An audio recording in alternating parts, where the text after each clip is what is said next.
Good evening everyone and welcome to Gyandeep study circle. देखिए आज की क्लास में हम लोग जनरल मैथ्स में आपको क्या क्या पढ़ना है ये हम लोग एक बार डिस्कस कर लेते हैं। यहाँ पे है क्या क्या टॉपिक्स आपका इसमें है, क्योंकि टॉपिक्स की जानकारी बहुत ही ज़रूरी है। देखिए ये जो मैथमेटिक्स है आपका यानी मैथ्स जो है ये आपका एसएससी में, जेएसएससी में, बिहार एसएससी में, एसएससी में, रेलवे है, बैंक है, क्लर्क है, टीचर्स है या अदर एग्जामिनेशन में है, ये इसमें आपका मैथ्स का पोर्शन यहाँ रहता है। अभी आपका केवीएस का वैकेंसी 4 साल के बाद आया हुआ है, उसमें भी ये आपका मैथ्स का पोर्शन कुछ रहेगा यहाँ पे जनरल मैथ्स में।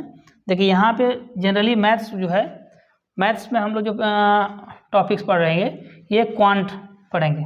क्वांट बेसिकली जो है वो 2 पोर्शन बटा हुआ है। पहला देखिए ये यहाँ फर्स्ट में आता है अर्थमेटिक, दूसरा जो है हमारा यहाँ पे एडवांस है। अब इस अर्थमेटिक का जो इम्पॉर्टेंट चैप्टर है ये इसमें आपको पढ़ना रहता है percentage, profit and loss. Percentage का हिंदी जैसा जानते हैं पहले से, आप नीचे क्लास में भी आप पढ़ चुके हैं अंडर 10th में भी, यानी प्रतिशत, ये आपका कहलाएगा प्रतिशत। दूसरा यहाँ पे क्या है कि सेकंड में है प्रॉफिट एंड लॉस यानी लाभ एवं हानि, डिस्काउंट बट्टा या छूट बोलते हैं, सिंपल इंटरेस्ट, कंपाउंड इंटरेस्ट, फिर आपका यहाँ ratio and proportion, problem based one edges, partnership, mixture and allegation, time and work, pipe and cistern, time speed and distance, boat and stream, races and average. ये आपका 15 topic जो है, ये 15 topics आपको arithmetic में यहाँ पे पढ़ना है। फिर हम लोग देखते हैं कि एडवांस में कौन कौन सा पोर्शन है। एक बार हम लोग देख लेते हैं कि एडवांस का पोर्शन में क्या क्या है, क्या क्या हम लोग को पढ़ना है यहाँ पे। देखिए हम लोग डिस्कस कर चुके हैं कि ये आपका जो अर्थमेटिक में क्या क्या 15 चैप्टर आपको पढ़ना था, 15 इंपॉर्टेंट चैप्टर में बटा हुआ था। एडवांस में आपको जो पढ़ना है ये आपका पढ़ना है number system, HCF and LCM, simplification, shirts and indices, algebra, trigonometry, height and distance, geometry, mensuration and DI यानी डाटा इंटरप्रिटेशन, यानी जो ग्राफ दिया रहता है इससे लगभग 3 या 4 क्वेश्चन आपको लगभग इससे रहता ही है। ये 2 चैप्टर से मिल करके बना हुआ है, ये 2 चैप्टर आपको जानना, 2 चैप्टर मिल के बना हुआ है, यानी दोनों चैप्टर की जानकारी आपको होना चाहिए। पहला जो है ये परसेंटेज, यानी ये आपका परसेंटेज, दूसरा आपका यहाँ जो है वो एवरेज। ये 2 चैप्टर मिल करके ये आपका डीआई यानी डाटा इंटरप्रिटेशन आपका यहाँ पे कंप्लीट होगा। तो यहाँ हम लोग देखें क्या क्या कि क्वांट जो हमारा था वो 2 पार्ट में बटा हुआ था। क्वांट हमारा यहाँ है वो 2 पार्ट में था। पहला जो हमारा यहाँ था 2 पोर्शन में बेसिकली डिवाइड था। फर्स्ट में हमारा क्या था, एक था अर्थमेटिक था। देखिए क्वांट हमारा यहाँ पे क्या था, बता चुके हैं आपको। क्वांट जनरली इसको 2 भाग में बांटा गया। पहला हमारा कितना है, फर्स्ट हमारा था अर्थमेटिक, दूसरा हमारे यहाँ क्या था एडवांस, यानी ये एडवांस मैथ। तो यहाँ अर्थमेटिक्स में आपको 15 चैप्टर था, यहाँ पे 15 चैप्टर्स में डिवाइड था, जबकि यहाँ पे जो हमारा है ये 10 चैप्टर्स में आपको यहाँ पे डिवाइड किया हुआ है। अब ये हम लोग यहाँ स्टार्ट करेंगे अर्थमेटिक को, और ये अर्थमेटिक में जो हमारा फर्स्ट यहाँ पे स्टार्ट करेंगे चैप्टर, ये होगा आपका यहाँ पे परसेंटेज। जैसा कि आपको पता है कि परसेंटेज बेसिकली आपका मेन चैप्टर होता है मैथमेटिक्स में, ये आपका हार्ट ऑफ द चैप्टर होता है। ये लगभग आपका हर एक पोर्शन में लगभग ये आपको परसेंटेज यहाँ पे काम आएगा। तो हम लोग यहीं से स्टार्ट करेंगे, परसेंट से ही शुरू करेंगे, यानी अर्थमेटिक का जो फर्स्ट हम लिखाए हुए थे आपको परसेंटेज, ये परसेंटेज से ही हम लोग यहाँ पे शुरू करेंगे आज।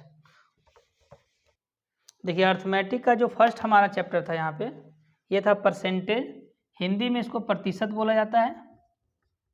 तो आप लोग को पता होगा कि ये परसेंटेज हम लोग किसे कहते हैं। तो परसेंटेज किसी चीज़ में 100 से अगर डिवाइड कर देते हैं तो ये हमारा परसेंटेज कहलाता है। यानी परसेंटेज 2 शब्द से मिलके बना हुआ है, एक बना हुआ पर प्लस यहाँ पे सेंट।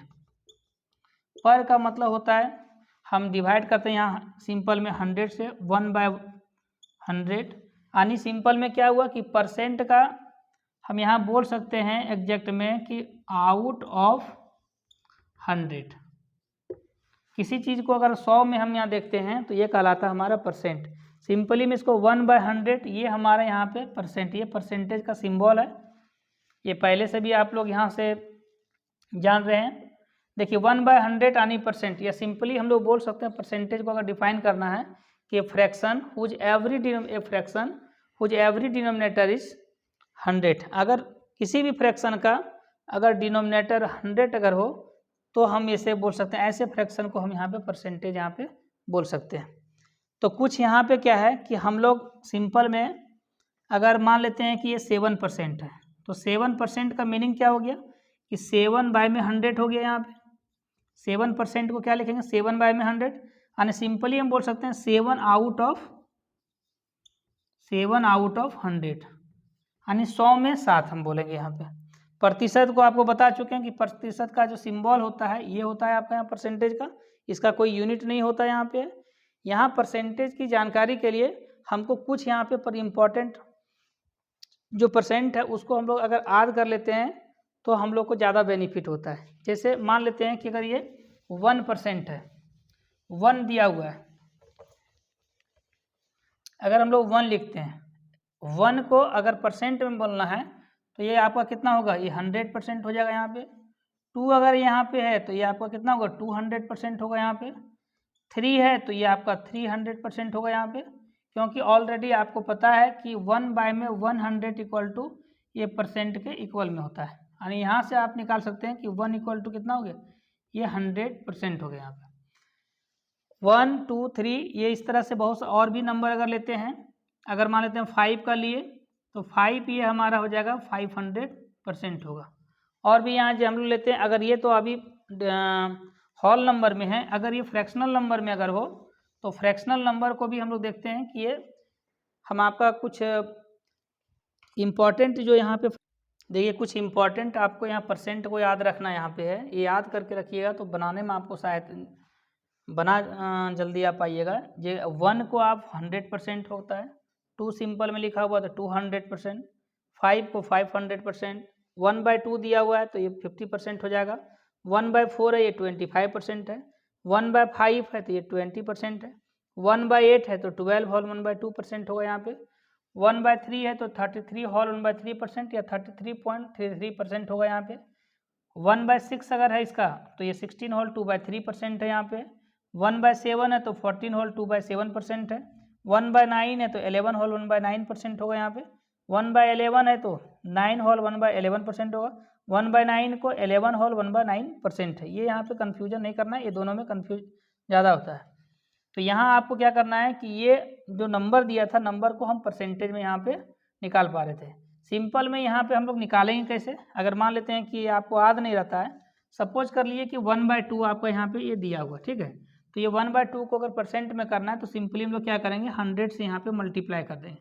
100 से मल्टीप्लाई करेंगे तो जान रहे हैं ये 50 बार में कट जाएगा तो ये 50% हो गया यहाँ पे। तो यानी 1/2 है ये कितना बराबर है, 50% है। तो इतना निकालने की जरूरत आपको नहीं पड़ेगा, जब आपको याद होगा जा करके, ये अगर लर्न है जा करके तो डायरेक्ट आप यहाँ पे 1/2 की जगह पर आप डायरेक्ट यहाँ पे परसेंटेज की आवश्यकता है और 50% हम लोग रख सकते हैं।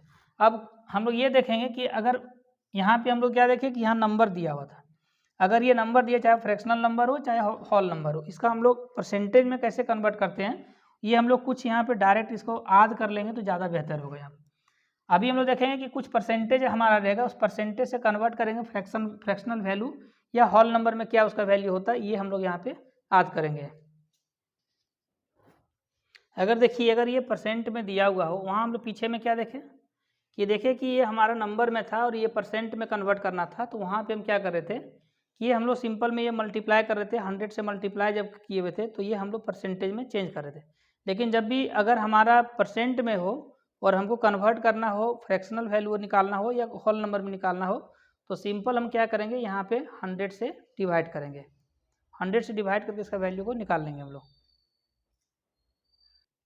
देखिए अगर 10% को अगर यहाँ पे फ्रैक्शन में लिखना है तो सिंपल में क्या बोले आपको कि ये परसेंटेज को फ्रैक्शन में बदलना है, तो आप यहाँ 100 से यहाँ डिवाइड कर दीजिए, तो इसका जो वैल्यू होगा ये यानी 1 टाइम्स में जाएगा, ये 10 टाइम्स में, ये हो जाएगा 1 बाय में यहाँ पे इसका वैल्यू 10 हो जाएगा। दूसरा है कि अगर 20% तो सिंपल में 10% है तो इसका फ्रैक्शनल वैल्यू क्या होगा 1/10। ये डायरेक्ट में आप रखेंगे तो ये ज़्यादा आसान होगा कहीं एग्जाम वगैरह के लिए। 20% है तो 20% को हम लोग सिंपल में क्या करेंगे 20/100 करेंगे और ये इसका जो वैल्यू होगा ये 1/5 होगा। 21 या 20 और 25 या 100 होता है। इसी प्रकार 30% को अगर हम लोग यहाँ पे बदलेंगे तो ये हो जाएगा यहाँ पे कितना, ये 3 इस तरह से आप निकाल लीजिएगा तो इसका वैल्यू हो जाएगा 3/10 हो जाएगा। 50% अगर है तो इसका वैल्यू कितना होगा 1/2 होगा। +1 +20% यानी अगर 20% इंक्रीज कर रहा है यानी हमारा ओरिजिनल में क्या था कि 100% हमारा, तो 100% में हमारा 20% इंक्रीज किया तो ये हो गया हमारा कितना 120%। इसको लिखेंगे क्या 120%। 120% हो गया यानी कि ये सिंपल में क्या होगा, अगर इसको हम लोग यहाँ चेंज करेंगे अगर फ्रैक्शन में तो ये 100 से यहाँ पे डिवाइड हो जाएगा तो ये हो जाएगा 6 बार में कटेगा। 20 से अगर 20 से अगर हम लोग काटते हैं 20 6 20 हो जाएगा और 20 25 100 हो जाएगा। तो ये हो जाएगा यहाँ पे 6/5 यानी 6/5 हो जाएगा। यानी डायरेक्ट +20% हो तो हम डायरेक्ट यहाँ रखेंगे 6 यहाँ पे 5 होगा। इसका -20% हो 20 पर -20% मतलब कि ये आपका यहाँ क्या किया डिक्रीज कर गया, इसका वैल्यू डिक्रीज किया कितना तो 20%। तो 100 में 20% और माइनस हो गया तो ये कितना होगा 80 हो गया। तो 80% को क्या लिखेंगे 80/100 करेंगे, यहाँ पे फ्रैक्शनल वैल्यू निकाल रहे हैं तो ये 4 टाइम्स में कटेगा और ये आपका यहाँ पे 5 टाइम्स में, यानी इसका वैल्यू कितना हो जाएगा 4/5 होगा। उसी तरह से 150% है तो 150% को निकालना चाहते हैं तो 100 + 150 को ऐड करेंगे, प्लस में दिया हुआ इंक्रीज कर रहा है तो यहाँ पे जो वैल्यू आपका हो जाएगा 250 हो जाएगा, बाय में 100 हो जाएगा। यहाँ पे देखिए 0 से 0 कट गया, यहाँ पे ये 1 चांस में सॉरी ये आपका कट जाएगा 5 से अगर कैंसिल करते हैं 5 5 × 25 और 5 2 × 10 हो जाएगा। तो यानी इसका वैल्यू हो जाएगा आपका यहाँ 5/2 हो जाएगा। -50% करने का मतलब है कि ये आपका जो वैल्यू है ये 100 में 50 माइनस हो जाएगा तो ये बचेगा आपका 50 बचेगा। तो यहाँ 50 बाय में यहाँ पे 100 होगा तो इसका वैल्यू कितना होगा आपका ये हो जाएगा यहाँ पे 1/2 होगा। उसी तरह से -75% को आप यहाँ निकाल के चेक कर लीजिए क्या होगा। तो ये सब जितना भी आपको परसेंटेज दिया हुआ है ये सभी जो है आपको एकदम से याद हो जाना चाहिए ताकि आपके एग्जाम में जो है सो तुरंत बन जाए इससे। तो फ्रेंड्स अब हम लोग जो है अगले दिन जो है परसेंटेज से रिलेटेड अब प्रॉब्लम को यहाँ देखेंगे, फिर मिलेंगे अगले दिन।